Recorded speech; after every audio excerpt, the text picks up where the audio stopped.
అందరికీ నమస్కారం. శ్రీ మాత్రే నమః. ఈ వీడియో చూసే ముందు ఒక లైక్ చేసి జై శ్రీరామ్ అని కామెంట్ చేయండి. మీరు ఇచ్చే చిన్న లైక్ ఛానల్ గ్రోత్కి ఎంతో సహాయపడుతుంది. ఇక వీడియోలోకి వెళ్దామండి. ఈ నెల 30వ తారీఖు ఉగాది తర్వాత ఏలినాటి శని నుండి విముక్తి పొంది అఖండ రాజయోగం పట్టబోతున్నటువంటి 5 రాశుల గురించి ఈ వీడియోలో తెలుసుకుందాం. ఈ నెల 30వ తారీఖు ఉగాది శ్రీ విశ్వావసునామ సంవత్సరం ప్రారంభం కాబోతుంది కదా. అయితే ముందుగా మనం ద్వాదశ రాశుల వారికి ఆదాయ వ్యయాలు అదేవిధంగా రాజ్యపూజ్యం అవమానం ఎలా ఉన్నాయో ముందుగా తెలుసుకొని ఆ తర్వాత అఖండ రాజయోగం పట్టబోతున్నటువంటి 5 రాశుల గురించి కూడా ఈ వీడియోలో మనం తెలుసుకుందాం. ముందుగా మేషరాశి వారికి ఆదాయం 2, వ్యయం 14, రాజ్యపూజ్యం 5, అవమానం 7గా ఉంది. ఇక వృషభ రాశి వారికి ఆదాయం 11, వ్యయం 5, రాజ్యపూజ్యం 1, అవమానం 3గా ఉంది. ఇక మిథున రాశి వారికి ఆదాయం 14, వ్యయం 2, రాజ్యపూజ్యం 3, అవమానం 3.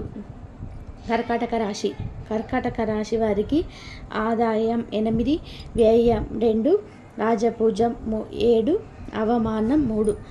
ఇక సింహరాశి వారికి ఆదాయం 11, వ్యయం 11, రాజపూజ్యం 3, అవమానం 6. ఇక కన్యారాశి వారికి ఆదాయం 14, వ్యయం 2, రాజ్యపూజ్యం 6, అవమానం 6గా ఉంది. ఇక తులారాశి ఆదాయం 11, వ్యయం 8, రాజ్యపూజ్యం 2, అవమానం 2. వృశ్చిక రాశి ఆదాయం 2, వ్యయం 14, రాజ్యపూజ్యం 5, అవమానం 2. ఇక ధనుసు రాశి వారికి ఆదాయం 8, వ్యయం 14, రాజ్యపూజ్యం 1, అవమానం 2. ఇక మకర రాశి వారికి ఆదాయం 14, వ్యయం 2, రాజ్యపూజ్యం 4, అవమానం 3. ఇక కుంభరాశి వారికి ఆదాయం 11, వ్యయం 8, రాజ్యపూజ్యం 7, అవమానం 4. ఇక మీనరాశి వారికి ఆదాయం 8, వ్యయం 2, రాజపూజ్యం 6, అవమానం 5గా ఉంది.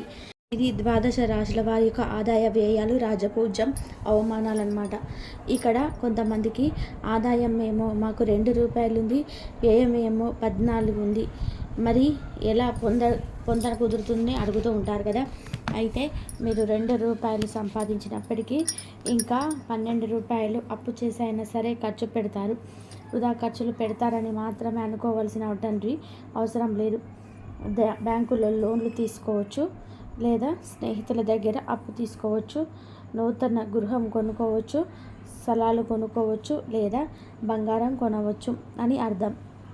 ఇక రాజపూజ్యం అవమానం గురించి చూసుకున్నట్లయితే కనుక రాజపూజ్యం ఏమో 1 ఉంది, అవమానం ఏమో 3 ఉంది. అంటే మిమ్మల్ని గౌరవించేటువంటి వారు 1 ఉంటే అవమానించేటువంటి వారు 3 ఉంటారు. దీంట్లో ఇంకొక అర్థం కూడా ఉంది. ఏంటంటే మీ చుట్టుపక్కల వారు, మీ స్నేహితులు, మీ బంధువులు అందరూ కూడా ఈర్ష్యపడే విధానంగా మీరు ఎదుగుతారు అని అర్థం కూడా చేసుకోవచ్చు. విశ్వావసునామ సంవత్సరంలో కొన్ని రాశుల వారికి అఖండ రాజయోగం పట్టబోతుంది. అలాగే ఏలినాటి శని తగ్గి వారు అదృష్టవంతులు అవ్వబోతున్నారు. అయితే అదృష్టం పట్టబోతున్న ఆ మొట్టమొదటి రాశి తులారాశి. ఎందుకంటే 2013 నుండి తులారాశి వారు ఎన్నో కష్టాలు పడ్డారు, ఎన్నో అవమానాలు పడ్డారు, భరించలేనటువంటి బాధలు కూడా అనుభవించారు. కానీ శ్రీ విశ్వావసునామ సంవత్సరంలో ఆ కష్టాలు, ఆ బాధలు అన్నీ కూడా సంపూర్ణంగా తొలగబోతున్నాయి. ముందు 7.5 సంవత్సరాలు ఏలినాటి శని నడిచింది. తర్వాత 2.5 సంవత్సరాలు అర్ధాష్టమ శని నడిచింది. తర్వాత గత సంవత్సరం మొత్తం కూడా అష్టమ గురు దోషం నడిచింది. ఫైనల్గా చెప్పాలంటే గత 12 సంవత్సరాల నుంచి తులారాశి వారికి ఎన్నో ఆటుపోట్లు, కష్టాలు, నష్టాలు విపరీతంగా సమర్పించాయి. ఇంతవరకు పడ్డటువంటి కష్టాలన్నీ కూడా సంపూర్ణంగా తొలగిపోయి శ్రీ విశ్వావసునామ సంవత్సరంలో విపరీతమైనటువంటి అదృష్టం వరించబోతుంది. ఈ తులారాశి వారికి శ్రీ విశ్వాసనామ సంవత్సరంలో శనీశ్వరుడు 6వ స్థానంలో సంచరించబోతున్నాడు. అంటే అనారోగ్య సమస్యలన్నీ కూడా సంపూర్ణంగా తొలగిపోతాయి. శత్రు బాధలు తొలగిపోతాయి. కోర్టు కేసులు ఏవైనా నడుస్తూ ఉంటే కూడా వాటి నుండి కూడా విముక్తి కలుగుతుంది. మీ శత్రువులందరూ కూడా మీకు మిత్రువులుగా మారబోతున్నారు. అంతేకాదు ఎన్ని అప్పులున్నా ఆ అప్పులన్నీ కూడా తీరిపోయి సంతోషంగా కాలం గడిపేటువంటి సమయం రాబోతుంది. రోగ రుణ శత్రు బాధలన్నీ కూడా తీరిపోయి మీ కష్టానికంటే కూడా ఎక్కువ ఫలితం మీకు లభించబోతుంది. అంటే 3 పువ్వులు 6 కాయలుగా జీవితం గడపబోతున్నారు. ఈ అదృష్టాన్నంతటి కూడా శనీశ్వరుడు మీకు ప్రసాదిస్తాడు. అదేవిధంగా తులారాశి వారికి ఇంకొక గొప్ప అదృష్టం ఏంటంటే గురు బలం అధికంగా ఉండబోతుంది. భాగ్యస్థానంలో గురువు సంచరించబోతున్నాడు. అంటే మే 15 తర్వాత గురువు భాగ్యస్థానంలో సంచరిస్తాడు. కాబట్టి మీకు తిరుగు ఉండదు. భాగ్యస్థానంలో గురువు ఉంటే పూర్వజన్మలో చేసుకున్నటువంటి పుణ్య ఫలితం అంతా కూడా ఇప్పుడు అనుభవిస్తారు. అంటే విపరీతంగా ధనలాభం కలగబోతుంది. అనేక మార్గాల్లో కూడా ధనం వస్తుంది. ఏ పని ప్రారంభించినా కూడా విజయం మీ సొంతం అవుతుంది. జీవితంలో అంచెలంచెలుగా పైకి ఎదుగుతారు. అంతేకాదు కుటుంబంలో ఎటువంటి కష్టాలు ఉండవు. మీ కుటుంబ సభ్యులందరూ కూడా మీకు సపోర్టుగా ఉంటారు. స్నేహితులందరూ కూడా మీకు సహాయం అందిస్తూ ఉంటారు. సమాజంలో మంచి కీర్తి ప్రతిష్టలు మీకు దక్కబోతున్నాయి. అదేవిధంగా మే 18 తర్వాత 11వ స్థానంలో కేతు గ్రహ సంచారం అనేది జరగబోతుంది. కేతు గ్రహం గనక అనుకూలిస్తే పుణ్యక్షేత్రాలు విపరీతంగా తిరుగుతారు. తీర్థయాత్రలు చేస్తారు.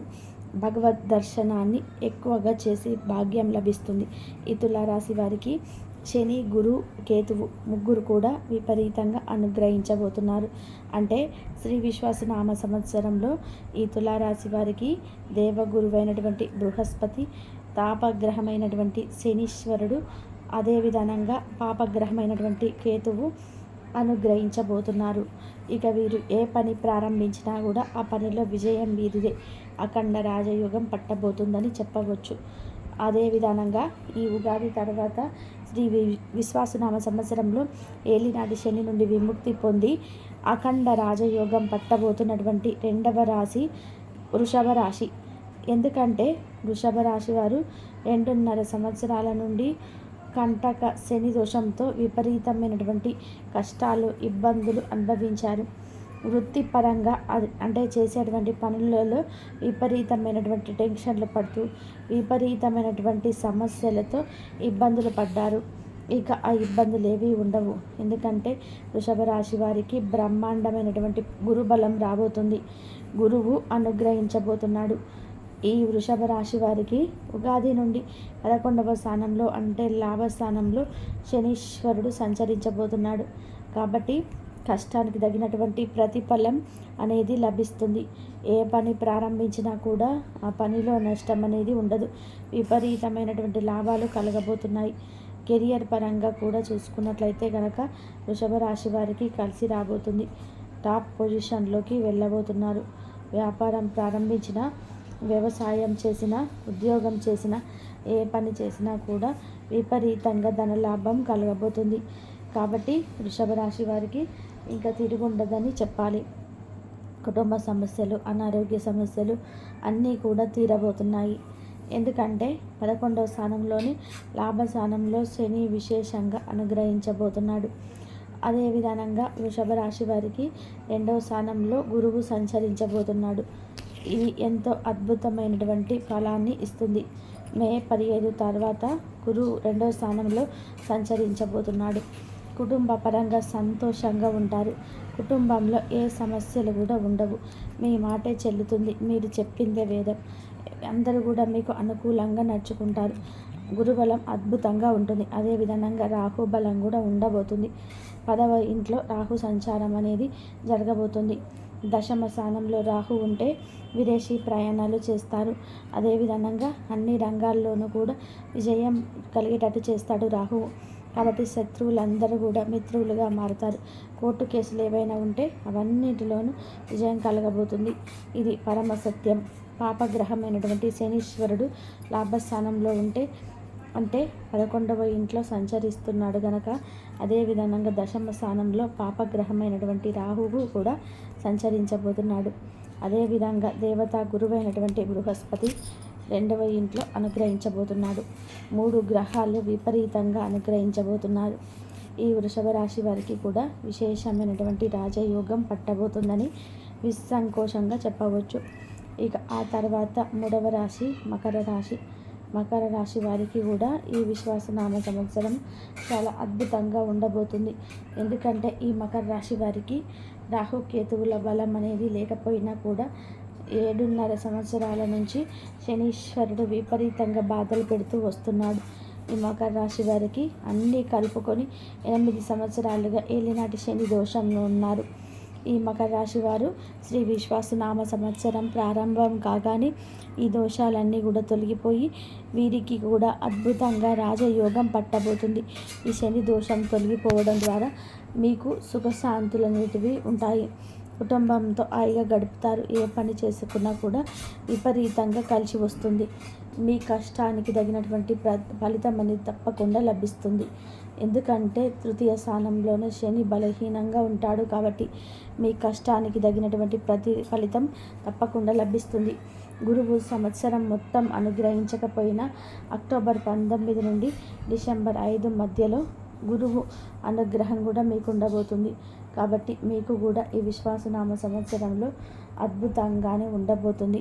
మంచి ఉద్యోగం లభించడం, వివాహం కాని వారికి వివాహం కావడం, సంతాన ప్రాప్తి కలగడము, నూతన వస్తువులు స్థలాలు కొనుగోలు చేయడం వంటివి కూడా ఈ మకర రాశి వారికి జరగబోతున్నాయి. కాబట్టి మీరు భయపడాల్సినటువంటి అవసరం లేదు. అదేవిధంగా మిథున రాశి వారికి, కన్యా రాశి వారికి కూడా విపరీతంగా కలిసి రాబోతుంది. ఎందుకంటే మిథున రాశి వారికి ఆదాయం చూస్తే 14, వ్యయం చూస్తే 2, రాజ్యపూజ్యం 4, అవమానం 3. కన్యా రాశి వారికి కూడా అంతే. ఆదాయం 14 అయితే వ్యయం అంటే ఖర్చు 2గా ఉంటుంది. అంటే 14 రూపాయలు సంపాదించినట్లయితే 2 రూపాయలు మాత్రమే ఖర్చు పెడతారు. 12 రూపాయలు మీరు చక్కగా పొదుపు చేసుకుంటారు. కాబట్టి తులారాశి వారికి, వృషభ రాశి వారికి, మకర రాశి వారికి, మిథున రాశి వారికి, కన్యా రాశి వారికి, ఈ 5 రాశుల వారికి విపరీతంగా ఈ విశ్వాసనామ సంవత్సరంలో అదృష్టం అనేది కలిసి రాబోతుంది. ఈ 5 రాశుల వారు సంతోషంగా ఉండబోతున్నారు. చూసారు కదండి. ఈ వీడియో మీకు నచ్చినట్లయితే ఒక్క లైక్ చేసి మా ఛానల్ని సబ్స్క్రైబ్ చేయండి, సపోర్ట్ చేయండి. ఇంకా ఎన్నో ఇంట్రెస్టింగ్ వీడియోస్ని సబ్స్క్రైబ్ చేసుకోండి. అలాగే పక్కనే ఉన్న గంట సింబల్ని ప్రెస్ చేసినట్లయితే లేటెస్ట్ వీడియోస్ అన్నీ మీ వరకు వస్తాయి. ఇంతవరకు చూసినందుకు ధన్యవాదాలు. Please like, share, subscribe my channel.